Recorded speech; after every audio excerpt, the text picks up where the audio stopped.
নির্বাচনটাকে প্রহসনে পরিণত করতে চাইছে, আপনারা বুঝতে পারছেন না? এটাই তো আমাদের লড়াই, এটাই তো বলছি, গণতান্ত্রিক পদ্ধতিতে নির্বাচন হোক, সাধারণ মানুষকে নির্বাচন হোক, বড় লোকের বিরুদ্ধে গরিব মানুষের ঐক্যবদ্ধ নির্বাচন হবে। সাধারণ মানুষ আশীর্বাদ করছে দুহাত তুলে, বিজেপি এবং তৃণমূলের কাছ থেকে মুক্তি চাইছে আমতার মানুষ। তোলাবাই তৃণমূল এবং সাম্প্রদায়িক শক্তি বিজেপিকে তাড়াতে চাইছে বাংলাদেশ। পরিবর্তন কি আসবে? 100%। সাধারণ মানুষ মুক্তি চাইছেই তো বললাম, সাধারণ মানুষ মুক্তি চাইছে তৃণমূল বিজেপির থেকে। বাংলাদেশে কয়েকদিন আগে নির্বাচন হয়েছে, আপনারা দেখেছেন, সাম্প্রদায়িক শক্তিকে বিসর্জন দিয়েছে সেখানে সাধারণ মানুষ। আর এখানে এই দুই সাম্প্রদায়িক শক্তিকে বিসর্জন দেবে বাংলার মানুষ, তার জন্য প্রস্তুতি নিয়ে নিয়েছে।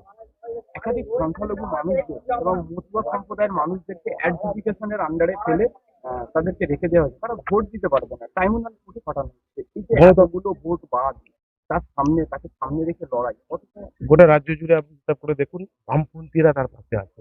আমি এই মাত্র উলুবেড়িয়া পার্টি অফিস থেকে আসলাম, সেখানে হাজার হাজার মানুষ ফর্ম ফিল আপ করছে। ভোটাধিকার কেড়ে নিতে চাইছে বিজেপি তৃণমূল দুজন মিলে, এক হয়েছে।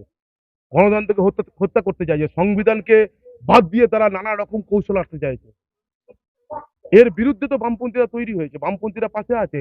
আমরা আন্ডার অ্যাডজুডিকেশন যারা ছিলেন তাদের নিয়ে আন্দোলন করেছি, প্রত্যেকটা ওয়েস্ট বেঙ্গলের প্রত্যেকটা বিডিও অফিস ঘেরাও করেছি, ডিএম অফিস ঘেরাও করেছি, নির্বাচন কমিশনার দপ্তর দুদিন ধরে সারা রাত ধরে ঘিরে রেখেছিলাম।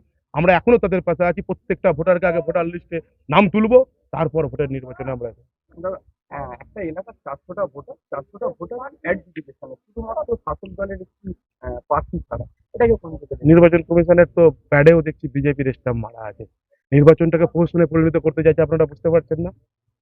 এটাই তো আমাদের লড়াই, এটাই তো বলছি, গণতান্ত্রিক পদ্ধতিতে নির্বাচন হোক, সাধারণ মানুষকে নির্বাচন হোক, বড় লোকের বিরুদ্ধে গরিব মানুষের ঐক্যবদ্ধ নির্বাচন হবে এবার।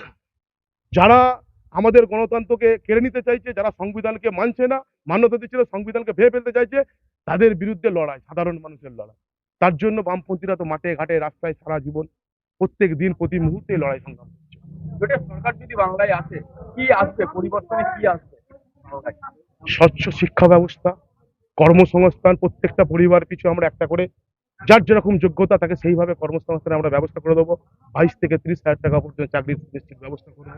আমরা প্রত্যেকটা গরিব মানুষকে, গরিব মহিলা, গরিব পরিবার পিছু আমরা 1,500 টাকা করে, যেটা লক্ষ্মীর ভান্ডার নাম দিচ্ছে, আমরা 7,500 টাকা করবো। জিনিসপত্রের দাম কমাবো।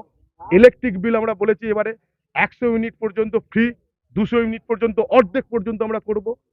এবং ফোনের রিচার্জ থেকে শুরু করে ডিজিটাল যে মাধ্যমগুলো আছে, নেট, সেইগুলো আমরা অনেকটা কষ্ট কমাবো। এবং প্রত্যেকটা জায়গায় আমরা কৃষকদেরকে নিয়ে, যা আমরা বলেছি যে কৃষকদের ফসলের ন্যায্য দাম, কেন আমরা যারা সরকার করবো সেখানে কৃষক, একটা কৃষক না, তার ন্যায্য দাম পাওয়ার না পাওয়ার জন্য যেন না মারা যায়, তাদের পাশে সব রকম ভাবে আমরা থাকবো।